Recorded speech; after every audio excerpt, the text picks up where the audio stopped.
Hello hi everyone. ఈరోజు మన video వచ్చేసరికి రేపు రాఖీ పండుగ కదండి. రాఖీ పండుగ అంటే మనకు ఫస్ట్ గుర్తొచ్చేది స్వీట్లు. ఇట్లా సింపుల్గా ఇంట్లోనే ట్రై చేయండి. కొత్తగా టేస్టీగా రెసిపీ చాలా బాగుంటుంది. రాఖీ పండగకి ఇలా చేసుకోండి. మీ ఇంట్లో 10 నిమిషాలు అయిపోయే స్వీట్ రెసిపీ అండి. ప్రాసెస్ ఎలా చేస్తానో చూపిస్తానండి.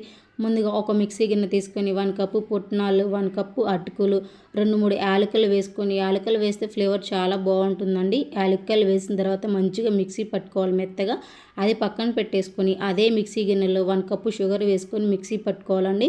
మీరు షుగర్ ప్లేస్లో బెల్లమైనా వేసుకోవచ్చు, పర్వాలేదు. షుగర్ వేస్తే టేస్ట్ బయట షాపుల్లో ఉన్నట్టు ఉంటుంది కాబట్టి షుగర్ వేసాను. మీకు షుగర్ అవసరం లేకపోతే బెల్లం వేసుకోండి, బాగుంటుంది. మంచిగా బెల్లం 1 కప్పు బెల్లం మిక్సీ పట్టుకుంటే సరిపోతుంది. ఇంకా మనం మిక్సీ పట్టుకున్న పొడులన్నిటిని అట్లా జల్లెడ పట్టుకోవాలండి. ఉండలు ఏమన్నా లేకుండా చూసుకుంటే బెటర్ కదా. చూసారు కదా, ఆ మాత్రం మిక్సీ పట్టినా కూడా కొంచెం ఉండలు వచ్చాయి కదా, అందుకే జల్లెడ పెట్టుకుంటే స్వీట్ చాలా బాగుంటుంది. టేస్ట్ కూడా మనకు తినేటప్పుడు ఫ్లేవర్ బాగుంటుంది. ఇంకా జల్లెడ పట్టిన తర్వాత షుగర్ పౌడర్ని అంతా వేసేసి ఒక్కసారి అట్లా చేత్తో కలపాలండి. నాకు ప్లేట్ పెద్దదైపోయి పిండి కింద పోతుందని నేను వేరే దాంట్లోకి షిఫ్ట్ చేశానండి. చూసారు కదా, చాలా వచ్చింది. నాకైతే ఆ స్వీట్ చాలా బాగా నచ్చింది కాబట్టి నేను చేసి మీకు చూపిస్తున్నాను. ఇంకా అందుకే వేరే గిన్నెలో వేసేసుకొని ఒకసారి చేతు అలా కలిపేసి ఇక 2 టేబుల్ స్పూన్ నెయ్యి అయినా వేసుకోండి, 2 టేబుల్ స్పూన్ ఆయిల్ అయినా బటర్ అయినా వేసుకోండి. ఆయిల్ అయితే మాత్రం కొంచెం కాల్చి చల్లార్చిన ఆయిల్ వేసుకోండి, పచ్చివాసన రాకుండా ఉంటుంది. ఇంకా నెయ్యి అంటే ఆల్రెడీ మనం ఇంట్లో కాగబెట్టుకునే ఉంటాం కాబట్టి పర్వాలేదు. ఇంకా కాల్చి చల్లార్చిన పాలు అయితే 1 కప్పు తీసుకున్నానండి. 1 కప్పులో సగమే వేసానండి, ఎందుకంటే షుగర్ వేసాం కదా.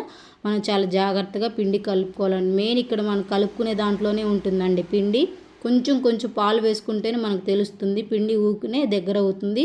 కొంచెం చేతికి అతుక్కున్నప్పుడు ఆయిల్ వేసుకొని కలుపుకోండి. పిండిని ఒక 5 నిమిషాలు పక్కన పెట్టేసుకొని తర్వాత నేనైతే 2 కలర్స్ వేద్దామని తీసుకున్నానండి. సగం సగం చేశాను. చూసారు కదా, అందులో ఫుడ్ కలర్ వేసుకోండి, లేదంటే స్కిప్ చేయండి, పర్వాలేదు. మొత్తం ఒకేలాగేం చేసుకోవచ్చు. కొంచెం కలర్ వేస్తే ఫ్లేవర్ బాగుంటుంది, చూడటానికి కూడా అందంగా ఉంటుంది. బయట కొన్నట్లే ఉంటాయి కదండి. కొంచెం ఫ్లేవర్ కోసం డ్రై ఫ్రూట్స్ కొన్ని ఉంటే నేను వేసానండి. జీడిపప్పు చిన్న చిన్నగా కట్ చేసుకొని జీడిపప్పు వేసేసి అట్లా కలిపేసి పక్కన పెట్టుకున్నాను. ఒక ప్లేట్ తీసుకొని 1 టేబుల్ స్పూన్ నెయ్యి తీసుకుని మంచిగా ప్లేట్కి అంతా కలిపేసి, లేదంటే మీరు బటర్ పేపర్ అయినా వేసుకోవచ్చు అండి. బటర్ పేపర్ మీద ఏం చేయొచ్చు, పర్వాలేదు. నేనైతే ఒక ప్లేట్ తీసుకొని నెయ్యి పూసి ఫస్ట్ గ్రీన్ కలర్ పెడుతున్నానండి. గ్రీన్ కలర్ పెడితే ఫ్లేవర్ చాలా బాగుంది, చూడటానికి కూడా కలర్ఫుల్గా ఉంది కదా. గ్రీన్ కలర్ పిండి పెట్టేసిన తర్వాత ఇంకా మనం ముందే ఇంకొక పిండిని పెట్టుకున్నాం కదండి, ఆ పిండిని కూడా మంచిగా ఒక షేప్లోకి వచ్చిందాక అట్లా చేత్తో అదిమితే చాలా బాగుంటుందండి. చూడటానికి కూడా కలర్ఫుల్గా సేమ్ కలాకాని ఉన్నట్టే ఉంటుందండి. చూడటానికి 2 కలర్స్ లాగా చాలా బాగుంటుంది. పిల్లలు కూడా ఇస్తే ఇష్టంగా తింటారు. పిల్లలు పెద్దవాళ్ళ ఇంట్లో ఇలా చేసి పెడితే సింపుల్ అండి. జస్ట్ 10 నిమిషాలు చేసుకోవచ్చు. ఒక 5 నిమిషాలు అలా ఉంచి వేరే ప్లేట్లోకి షిఫ్ట్ చేసుకోండి, చాలా బాగుంటుందండి. మీరు కావాలంటే బటర్ పేపర్ వేసుకోండి, పర్వాలేదు. నా దగ్గర లేదు కాబట్టి స్కిప్ చేశాను.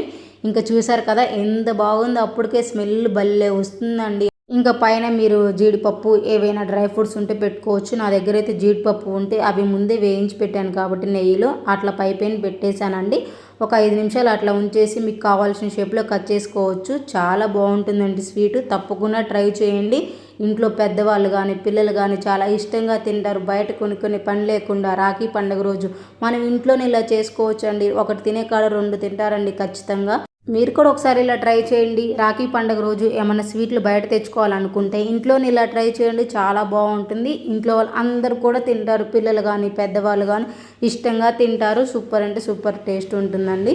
మీరు ట్రై చేసి కామెంట్లో నాకు చెప్పండి ఎలా వచ్చిందో ఏమో. నాకైతే చాలా బాగా నచ్చిందండి. మీరు మా ఛానల్ ఫస్ట్ టైం చూస్తే లైక్ చేయండి, షేర్ చేయండి, సబ్స్క్రైబ్ చేసుకోండి. Thank you so much watching my video.